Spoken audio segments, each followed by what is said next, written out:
Patrimark Montebello fl-artiklu tiegħek The Humanist Philosophy in Peter Cacharo's Cantilena ta' tibidu billi sostni li Pietro Cacharo huwa l-ewwel filosofu magħruf f'Malta s'issa. Xi ġelek tistqar dan? Il-kelma filosofu isemmija Brandan innifsu, dak li kiteb il-verżjoni tal-Cantilena li għandna llum.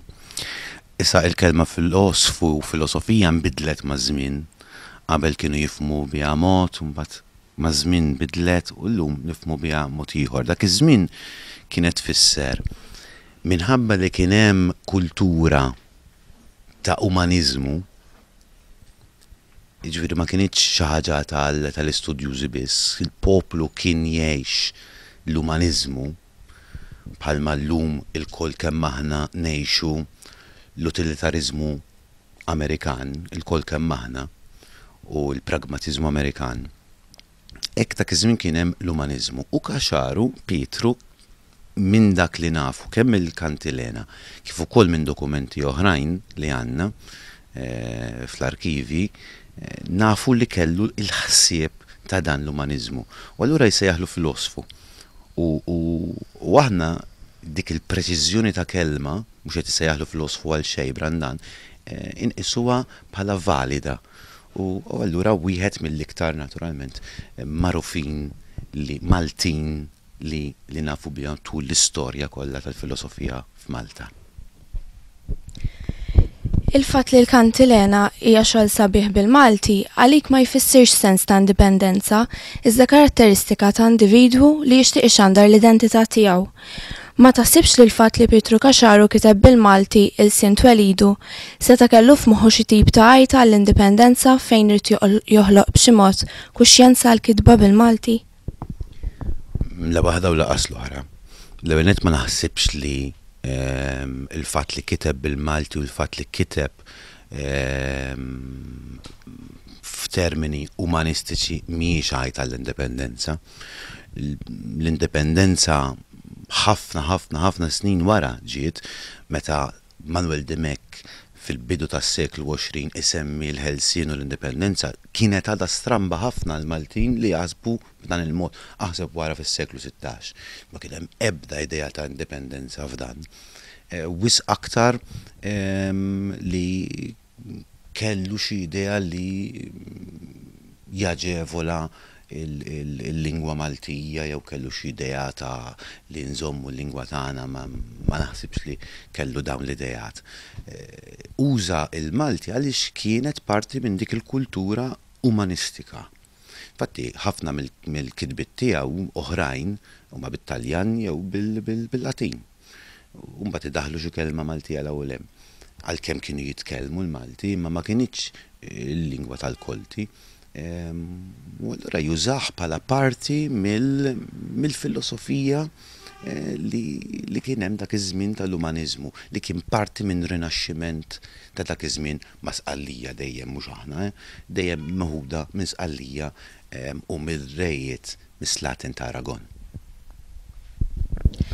Iktar tard fl-istess artiklu tiegħek inti targumenta li l-Cantilena m'għandha l-ebda rabta ma' twemmin reliġjuż, kif ukoll l-ebda referenza diretta mal-ħajja ta' Pietro Cacharo privatament, iżda ma' sitwazzjoni fil-ħajja ta' bniedem in ġenerali. Jiġifieri ma taqbilx ma' Wettinger li rabat il-Cantilena ma' ħajjet Pietro Cacharo u xi fallimenti li seta' kien għaddej minnhom? Naħseb jekk norbtuha mal-ħajja ta' Cacharo biss inkunu qed indejqu ħafna. Imma setat kienet hekk u tkun dejqa. Imma ma naħsibx li jew hekk. L-ewwel nett ma jużax lingwaġġ reliġjuż f'ebda parti minnha huwa parti minn din il-filosofija umanista u tkompli tikkonfermanna il-kelma li juża Brandan li dan huwa filosofu umanista.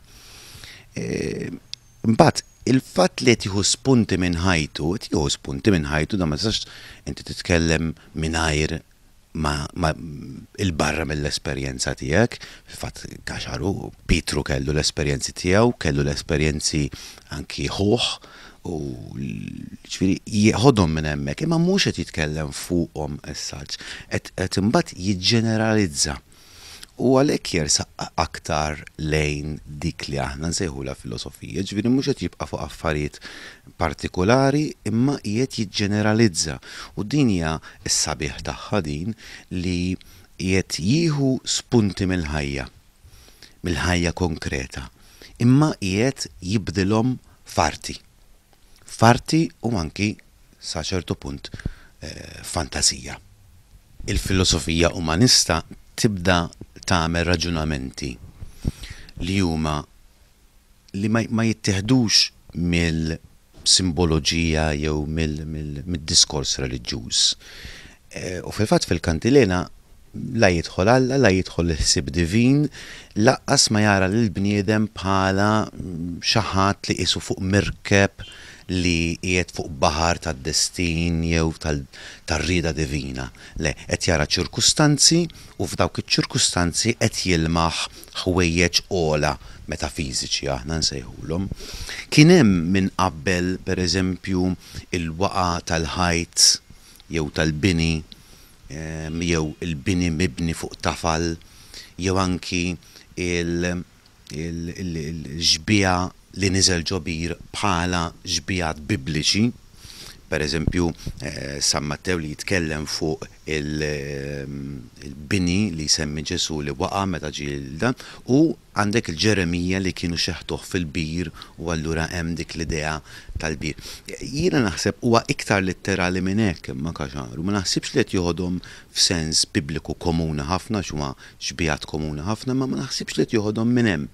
Jidher kif qalu studjużi oħra fosthom Brinkat pereżempju li kien hemm problema bil-ħitan ġol imdina u li f'dak iż-żmien lejn dak iż-żmien waqgħu il-ħitan, niżlu xi biċċiet mill-ħitan. U naħseb kienu minn hemm l-ispunt kien totalment lajk mhux reliġjuż li Pietru ħa l-ispunt tiegħu. Waqti imra